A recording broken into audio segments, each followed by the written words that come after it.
미국 연준이 양적 긴축에 돌입한다. 기술주 암호화폐가 가장 취약하다. 6월에 비트코인 약세장 심화 전망. 자, 시장에 안 좋은 이슈가 계속 나오고 있어요. 가상자산 시장 꽁꽁. NFT, 디파이도 위축이다. 5월 말 NFT 거래량 올 초 대비 75% 감소. 디파이 전체 TVL 예치금이 올 초 대비 절반 이상 감소했다. 자, 그래서 전반적으로 암호화폐 시장과 주식 시장, 자산 시장이 지금 현재 위축되었다는 소식이죠. 자, 비트코인의 장기 차트를 한번 보고 갈게요. 시장의 밸런스와 큰 그림을 봐야 될 텐데요.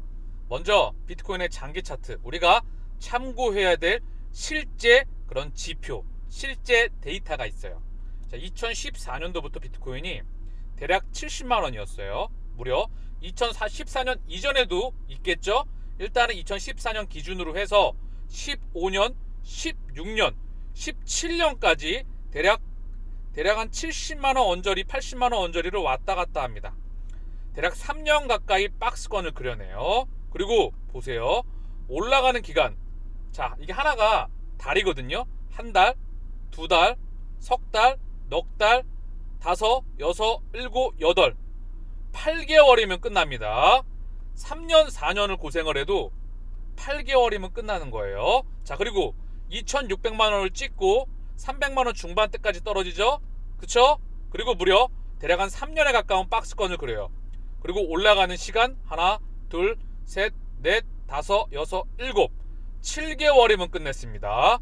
그리고 다시 한번 지금 현재 1년이 좀 넘는 기간이죠. 그쵸? 이제 2년에 가까워질 것 같은데요. 요 박스권을 그리다가 다음 사이클이 올 거라 생각을 해요. 지금은 고점과 저점 박스권에서 저점권에 있고요. 요거 이탈하면 조금 더 이탈할 수 있어요. 시장이 흔들릴 수 있습니다. 그래서 중요한 건 상단이 제가 항상 열려있다 말씀을 드리잖아요. 그쵸? 여유자금과 장기로 보면 지금은 무척 싼 가격대이다. 전반적인 크립토 시장의 전반적인 흐름을 말씀드리는 거고요. 시차를 두고 돌아 나가리라 생각을 합니다. 달러 인덱스의 차트예요. 달러 인덱스의 가격이 달러 가격이 104.89를 찍고 고점을 상당히 가파르게 올라왔습니다. 엄청나게 89를 찍고 굉장히 가파르게 1년 동안 달려왔어요. 쉬지 않고. 그리고 빠졌던 부분이에요. 3년을 보더라도 굉장히 강하죠. 달러의 흐름이 보통 고점을 찍으면 내려옵니다. 그리고 3개월 동안을 봐도 찍고 내려와 있다. 달러가 약세, 안정화가 돼야 자산시장에 돌아 나갈 수가 있겠죠. 그동안 정말 많이 달려왔기 때문에 5년 동안의 그림이죠. 거의 고점에 와 있어요. 그쵸? 언제 어느 순간 FOMC 기준점으로, 우크라이나 기준점으로 중국 상하이 완전 해제, 전세계 팬데믹의 완전한 해제, 이런 이슈들이 맞물리면서 언제 갑자기 돌아 나갈 수 있는 부분이 나올 수도 있을 거라 생각을 해요. 왜? 시장은 항상 그래왔기 때문에 그 중심에 저는 연준이 있을 거라 생각을 합니다. 자, 그리고 미 국채 금리가 좀 많이 튀었어요.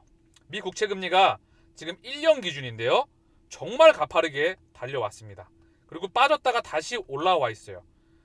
달러 가격과 더불어 금리가 안정화가 돼야 됩니다. 금리가 튀면, 급속도로 튀면 경제 성장률이 받쳐주지 않는 상태에서 금리가 튀어버리면 자산시장에는 쥐약입니다. 금리에 대한 안정화도 필요하겠죠. 금리는 아직 완전하게 안정화가 되지는 않았어요. 왜? 지금 고점에서 살짝 빠져 있잖아요. 1년 기준. 그쵸? 크게 봐도, 자, 3년 기준으로 한번 봐볼게요.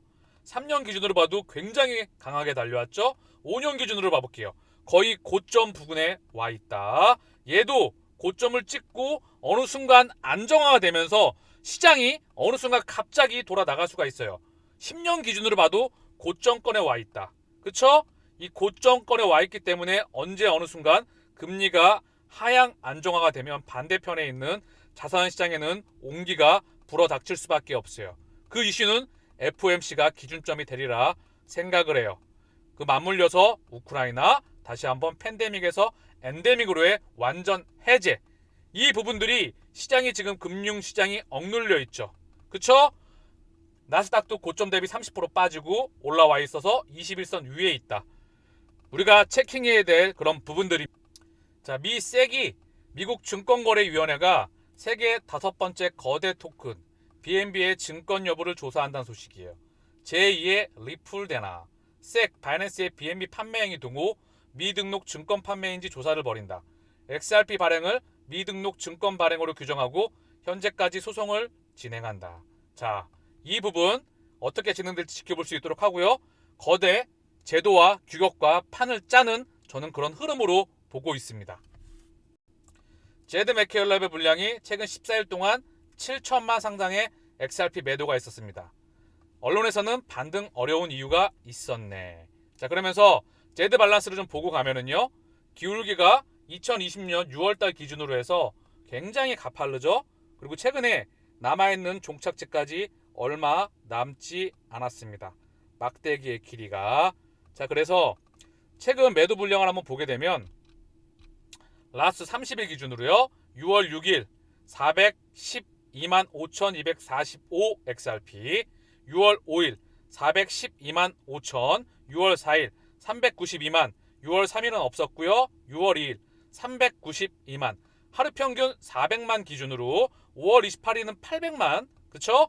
그래서 자 7월달 기준점으로 맥케일럽의 물량이 종식될지 지켜볼 수 있도록 하고요.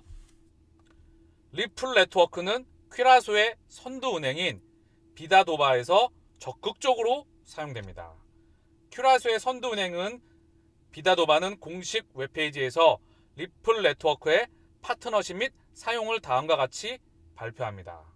카리브해 섬이자 네덜란드 왕국 내 국가인 퀴라소에 기반을 둔 금융 서비스 제공업체인 비다노바는 국가 간 결제를 위해 리플 네트워크와 함께 스위프트를 사용합니다.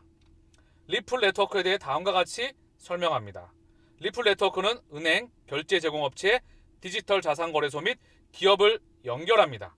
글로벌 결제를 위한 최첨단 블록체인 기술을 통해 금융기관은 점점 더 많은 기관으로 송금할 수 있습니다.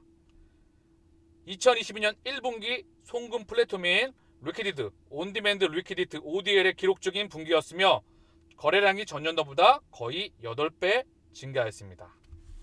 자, 네덜란드 행정구역을 보게 되면요. 네덜란드 왕국은 유럽의 본토와 카리브 섬의 일부를 차지하는 네덜란드, 카리브해에 위치한 세계 자치국가에 해당하는 해외 영토, 아루바, 자, 우리가 방금 보았던 퀴라소, 그쵸? 신트 마르턴으로 구성된다. 여기서 퀴라소의 다시 한번 퀴라소의 비다노바 이 부분과 파트너십을 리플 네트워크를 사용한다라는 그런 소식에 좋은 내용의 소식이 나왔어요. 리플 네트워크는 계속해서 확장하고 있습니다. 비다도바 뱅크 회사 소개를 잠시 보고 가죠. 비다도바 뱅크는 대형은행에서 기대할 수 있는 모든 소비자 금융 서비스를 제공합니다. 광범위한 금융 상품과 솔루션을 제공하는데 큰 자부심을 느낍니다. 고객을 만족시키기 위해 최선을 다하고 기와의 특정 은행 요구사항을 진지하게 생각합니다. 주요 초점은 소비자 및 기업 고객에게 솔루션을 제공하고 다양한 개인 뱅킹 서비스를 제공하는 것입니다. 상업 및 소비자 대출, 무역 서비스, 신용 솔루션, 투자 기회, 전자상거래 및 전자금융 솔루션, 모기지 대출 및 기타 여러 서비스를 찾고 있다면 비다노바 뱅크가 귀하에게 적합한 은행 솔루션을 찾을 겁니다. 그래서 리플 네트워크 파트너십을 체결했다는 그런 소식이에요. 자, 리플 네트워크는 계속해서 끊임없이 확장하고 있습니다.